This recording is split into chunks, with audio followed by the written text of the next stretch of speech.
Friends welcome back to my channel Meenachari creations. ఈరోజు video వచ్చేసి ప్రెగ్నెన్సీలో మనం అవాయిడ్ చేయవలసిన ఫుడ్ ఐటమ్స్ గురించి అయితే ఈరోజు వీడియోలో మనం క్లియర్గా తెలుసుకుందాం.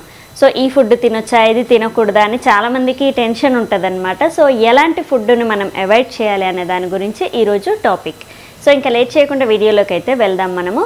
సో ప్రెగ్నెన్సీలో ఉన్నప్పుడు మెయిన్గా మనం అవాయిడ్ చేయవలసింది ఫస్ట్ ఏంటంటే, కొంతమంది హాఫ్ బాయిల్డ్ ఎగ్ తీసుకుంటూ ఉంటారు. కొంతమంది ఏంటంటే ఫిష్ కూడా సరిగా ఫ్రై అవ్వకుండా లోపల పచ్చి పచ్చిగా ఉంటుంది, బయట బాగా క్రిస్పీగా ఉంటుంది. అంటే అలాంటి food items, fry items and half boiled egg ఇలాంటిది ఎక్కువగా తీసుకుంటూ ఉంటారనమాట. నార్త్ సైడ్ అయితే ఇంకెక్కువ తీసుకుంటూ ఉంటారు. మన సైడ్ కూడా కొంతమంది ఇలాంటివి తీసుకుంటూ ఉంటారు. సో ఇలాంటి ఫుడ్ ఒక్కటి మీరు అవాయిడ్ చేస్తే చాలా మంచిది. ఇది బేబీకి అండ్ మీకు ఇద్దరికి కూడా మంచిది కాదనమాట. సో లోపల ఉడకకుండా పైన ఉడికిన ఆహార పదార్థాలు అయితే మీరు అస్సలు తీసుకోకూడదు. అండ్ నాన్ వెజ్ విషయానికి వస్తే చాలా ఎక్కువగా ఉడికించాలి. సో ఇవి అరగడానికి కూడా చాలా టైం పడుతూ ఉంటుంది. చికెన్ అయితే 24 అవర్స్ పడుతుంది, మటన్ అయితే 48 అవర్స్ పడుతుంది నార్మల్ పీపుల్స్కి. అండ్ మీకైతే ఇంకెక్కువే పడుతూ ఉంటుంది. సో ఎగ్ అయినా సరే కొంచెం టైం తీసుకుంటూ ఉంటుంది. నాన్ వెజ్ ఏదైనా సరే అరగడానికి కొంచెం టైం తీసుకుంటుంది. సో మీరు ఆ టైం అది బాగా ఉడకబెడితేనే, సో మీరు హాఫ్ బాయిల్డ్ తీసుకుంటే ఇంకా అరుగుదల అనేది తక్కువైపోతూ ఉంటుంది అండ్ బేబీకి ఇరిటేషన్ అనేది వస్తూ ఉంటుంది అనమాట. ప్రెగ్నెన్సీలో ఇలాంటి హాఫ్ బాయిల్డ్ అనేవి మీరు అస్సలు తీసుకోకూడదు. అండ్ నెక్స్ట్ ఇంకొకటి మీరు అవాయిడ్ చేయవలసింది ఏంటంటే, పచ్చి కూరగాయలు అండ్ క్యారెట్ ఉంటుంది కదా, క్యారెట్ని కూడా ఎక్కువ తీసుకుంటూ ఉంటాం, బీట్రూట్ తీసుకుంటూ ఉంటాం. అవి జ్యూస్ చేసుకొని తాగితే ఏం కాదు, కానీ పచ్చివి అలా తీసుకోకూడదు అనమాట. సో ఇందులో కొంచెం బ్యాక్టీరియా అనేది ఉంటుంది, అది బేబీకి ఇన్ఫెక్షన్స్ అనేవి అవుతాయి అన్నమాట. సో మీరు ఏది తీసుకున్నా క్యారెట్ని అంటే పీసెస్ లాగా తీసుకున్నాం అనుకోండి, జ్యూస్ లాగా చేసుకుంటే పర్వాలేదు. అందులో కొంచెం నిమ్మరసం, కొంచెం తేనె కలుపుకొని తాగుతాం కాబట్టి నో ప్రాబ్లం. కానీ మీరు పచ్చివి అలా ఎక్కువ తినడం వల్ల ఏంటంటే అవి అరుగుదల అనేది తక్కువగా అవుతూ ఉంటుంది. వీటిని ఏం చేయాలంటే, ఒక చిన్న జాలి లాంటిది స్టీల్ది ఏదైనా తెచ్చుకొని లైట్గా ఉడకబెట్టుకోవాలి. మళ్ళీ లేదంటే కొంచెం లైట్గా ప్యాన్ మీద ఫ్రై అయినా చేసుకొని అలా తీసుకోవాలి, కానీ డైరెక్ట్ పచ్చివి అయితే తీసుకోవద్దు. కొంతమంది కూరగాయలు కూడా అలవాటు ఉంటాయి, దొండకాయలు, దోసకాయ ఇలాంటివి తింటూ ఉంటారు. సో పచ్చివి అలా తీసుకోవడం అంత మంచిది కాదనమాట. కొంచెం ఉడకబెట్టినవి తీసుకోవడానికి ట్రై చేయండి. అండ్ నెక్స్ట్ ఇంకొకటి ఏంటంటే, ఎక్కువగా జంక్ ఫుడ్ అనేది తీసుకుంటూ ఉంటాము. ఖచ్చితంగా మీరు ప్రెగ్నెన్సీలో అవాయిడ్ చేయవలసింది జంక్ ఫుడ్ అనమాట. సో బయట ఫుడ్ అనేది అస్సలు తీసుకోవద్దు. అండ్ పానీపూరి ఇలాంటివి కూడా తీసుకోవద్దు. బయట కూడా హోమ్లీ ఫుడ్ అని చేస్తూ ఉంటారు, అవి కూడా అస్సలు మంచిది కాదు. ఏవైనా సరే బయట యూస్ చేసే వాటిలో టేస్టింగ్ సాల్ట్, ఇంకా సోయా సాస్ ఇలాంటి సాస్లు ఎక్కువ నిల్వ ఉన్నాయి, ఎక్కువ చేస్తూ ఉంటారనమాట.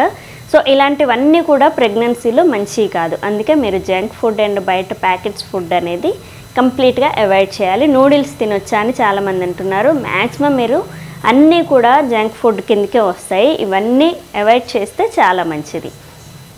అండ్ నెక్స్ట్ ఇంకొకటి ఏంటంటే, మీరు పపాయ అండ్ పైనాపిల్ ఈ రెండు అయితే ఖచ్చితంగా ప్రెగ్నెన్సీలో తినరు. కానీ పచ్చి పపాయ అండ్ పండుది 2 రకాలు ఉంటాయి. సో పండు పపాయ అనేది తినొచ్చు కదా అని అంటున్నారు. ఏదైనా సరే పపాయ అనేది లాస్ట్ మూమెంట్లో డెలివరీ ఒక 1 మంత్ ఉందనగా తినొచ్చు, కానీ ప్రెగ్నెన్సీ మొత్తంలో పపాయ అండ్ పచ్చిది రా పపాయ ఇంకా పైనాపిల్ ఇవి 3 మాత్రం ఖచ్చితంగా మీరు మానేయాలి. సో ప్రెగ్నెన్సీలో హీట్ ఎక్కువ చేస్తూ ఉంటుందన్నమాట.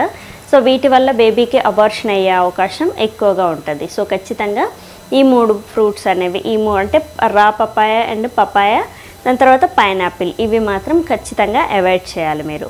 అండ్ దాని తర్వాత ఇంకొకటి ఏంటంటే, ప్రెగ్నెన్సీలో ఉన్నప్పుడు మీరు తీసుకోకూడనిది సో బెల్లంతో చేసిన ఆహార పదార్థాలు ఉంటాయి కదా, అంటే ఎక్కువగా అరిసెలు ఇంకా పిండి వంటలలో ఎక్కువ బెల్లం పానకంతో చేస్తూ ఉంటాం కదా. సో ఇవి ఎక్కువగా తీసుకోకూడదు. పల్లి పట్టి అండ్ నువ్వులు ఇవి ఉంటాయి కదా, ఇవి కూడా మ్యాక్సిమం అవాయిడ్ చేయండి. లాస్ట్ మూమెంట్లో మీరు తీసుకోవచ్చు, కానీ స్టార్టింగ్లో ఈ నువ్వులు ఇంకా పల్లి పట్టి ఇలాంటివి స్టార్టింగ్ నుంచి తీసుకోకూడదు. ఎప్పుడన్నా వారానికి ఒకటి ఇలా అయితే పర్వాలేదు, కానీ ప్రెగ్నెన్సీలో బెల్లం అనేది ఎక్కువ హీట్ చేస్తూ ఉంటుంది. సో ప్రెగ్నెన్సీలో బెల్లం అనేది మీరు ఎంత అవాయిడ్ చేస్తే అంత మంచిది.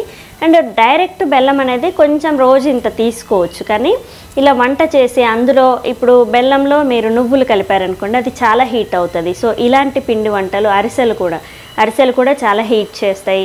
అండ్ బెల్లంతో చేసిన అప్పాలు ఉంటాయి, ఇలాంటివి కూడా మీరు మ్యాక్సిమం అవాయిడ్ చేస్తే మంచిది. లేదంటే వారానికి ఒకటి లేదా డే బై డే ఒక్కటి చిన్న ముక్కతోనే మీరు ఆపేస్తే చాలా మంచిది. లాస్ట్ మూమెంట్లో అయితే మీరు ఎన్నైనా తీసుకోవచ్చు, కానీ ప్రెగ్నెన్సీ స్టార్టింగ్లో మాత్రం మీరు తీసుకోకూడదు బెల్లంతో చేసిన పిండి వంటలు. సో ఇది కూడా మీరు అవాయిడ్ చేయాలి.